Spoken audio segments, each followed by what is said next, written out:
اپنی مسجدیں بنا کر اور وہ ہمارے خلاف کھڑے ہو جاتے ہیں. بعد میں کہتے ہیں کہ غوث اعظم کہنا جائز نہیں, بعد میں کہتے ہیں کہ یا رسول اللہ کہنا جائز نہیں, انگوٹھے چومنا جائز نہیں, 11ویں کرنا جائز نہیں, کل سادہ یہ 40واں کرنا جائز نہیں. اور جو مر گیا سنی وہ سارا مشرک گیا, اور اس کے بیٹے کو باپ کے خلاف کھڑا کر کے سامنے کر دیتے ہیں کہ یہ وہ اس کا بیٹا ہے جو مشرک تھا.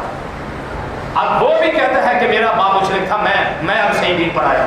ہم نے یہ خود سنا, اپنی آنکھوں سے دیکھا, کانوں سے سنا, ایسے بچوں کو کہتے ہوئے کہ ہمارا باپ تو مشرک تھا, وہ تو مر گیا, وہ تو 11ویں دیتا تھا, ہمارا اس سے کوئی تعلق نہیں ہے. تو آپ بھی چاہتے ہیں کہ آپ کی نسلیں ایسی بن جائے کہ باپ کو مشرک بنا کر کھڑا کر دیں, اور پھر اسی بات سے اندازہ لگا دیں جو ہمیں کہتے ہیں کہ ان کے پیچھے نماز کیوں نہیں پڑھتے, اسی وجہ سے وہ ہمیں کافر کہتے ہیں. تو جو کس کو کافر کہے وہ بندہ اس کے پیچھے نماز کیسے پڑھ لے؟ مسلمان کے پیچھے نماز پڑھ سکتا ہے, کافر کس کے پیچھے نماز پڑھے؟ یہ بات ذرا آپ تھوڑی سی سمجھ لیں. جو بندہ آپ کو مسلمان ہی نہیں سمجھتا, آپ کو مشرک کہتا ہے, آپ کو بدعتی کہتا ہے, اس کے پیچھے نماز آپ کیسے پڑھ لیں؟ آپ کو تھوڑی سی بات اپنا امام بات کر دے, آپ اس کے پیچھے نماز نہیں پڑھتے, ہمارا امام ہمیں اچھا نہیں لگتا. تو بھائی اپنا امام اچھا نہیں لگتا ہے ایک بات کرنے کی وجہ سے, تو جو ہمارے آقا کے خلاف دن رات باتیں کر رہے ہیں, اہل بیت اطہار کے خلاف دن رات باتیں کر رہے ہیں. یہ حضرت میرے پاس کئی کتابیں پڑھی ہیں جس کے اوپر انہوں نے لکھا ہے کہ امام حسین تو باغی تھے مادر. اب یہ وہ لوگ ہیں جن کی محفل میں یا رسول اللہ کا نعرہ لگے تو وہ کہتے ہیں یہ شرک ہو گیا, اس کو نکال دیتے ہیں, باہر نکال دیتے ہیں. اب وہ مسجد اور مدرسہ ہمارے محلوں میں بنائیں تو ہمیں یہ گوارا نہیں ہے, ہم انشاءاللہ ڈٹ کر مقابلہ کریں. اور یاد رکھنا اسلام جب بھی پروان چڑھتا ہے تو اس سے پہلے قربانیاں جانتا ہے, تو کچھ نہ کچھ ایسا ہمیں کرنا پڑے گا. اگر سیاسی لوگ ہمارے مقابلے میں آئیں گے تو انشاءاللہ آپ یقین رکھیں مذہب کے سامنے سیاسی نہیں ٹک سکتا, مذہب کے سامنے سیاسی بندہ نہیں ٹک سکتا اللہ کے فضل و کرم سے. اگر 2-3 اس نے گھڑیاں بنا دی تو اس کا مطلب یہ نہیں کہ وہ ہماری آنکھوں کا تارا بن گیا ہے. ہم تو تب آنکھوں کا تارا بنائیں گے جب ہمارے مسلک کو فائدہ ہوگا, ہمارے دین کو فائدہ ہوگا. یہ وہی لوگ ہیں کہ جنہوں نے ختم نبوت کے غدار ہیں. اب وہی لوگ ہیں نا کہ جنہوں نے ختم نبوت کے ڈاکے ڈالے ہیں. تو اب وہ بندے جو ان کے ساتھ کھڑے ہو گئے, جو مراکز بنانے کی کوشش کرتے ہیں, تو ختم نبوت کے ڈاکہ پر ڈالنے والوں کے ساتھ کھڑے ہو جائیں گے تو ہم اس کو مسلمان کیسے ڈالیں؟ کیسے ان کو کہیں جب مسلمان ہیں وہی بنے تھے جی انہوں نے ختم نبوت ڈاکہ مارا ہے تو یہ لہذا کافر ہو گئے, تب وہ کافروں کے ساتھ کھڑے ہو, بے دینوں کے ساتھ کھڑے ہو گئے, منافقوں کے ساتھ کھڑے ہو گئے, جو دن رات ختم نبوت کے اوپر ڈاکہ ڈالنے کی کوشش کرتے. انشاءاللہ العزیز آپ ہماری اس بات کی تائید کرتے ہیں کہ انشاءاللہ ہم مذہب کے لیے ایک ہے, مسلک کے لیے ایک ہے.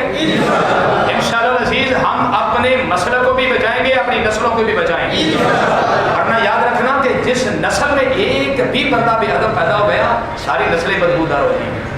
دعا کیا کرو کہ اللہ ہماری نسلوں میں تا قیامت کوئی بے ادب اور گستاخ پیدا نہ کرے. اللہ ادب اور آسکار اس کے رسول میں ہی ہماری اولادیں یہ بڑے اور جوان ہوں, اور اللہ رب العالمین ہمیں آسکان رسول ہی اولاد عطا فرمائے.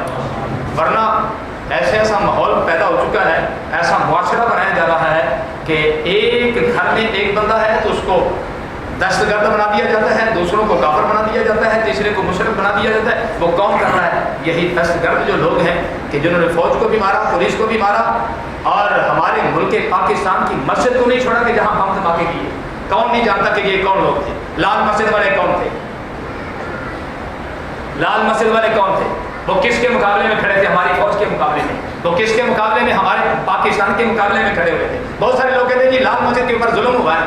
آپ کو پتہ ہی نہیں کہ وہ کیا کر رہے تھے ہمارے اسلام کے خلاف. اور وہ کیا کر رہے تھے؟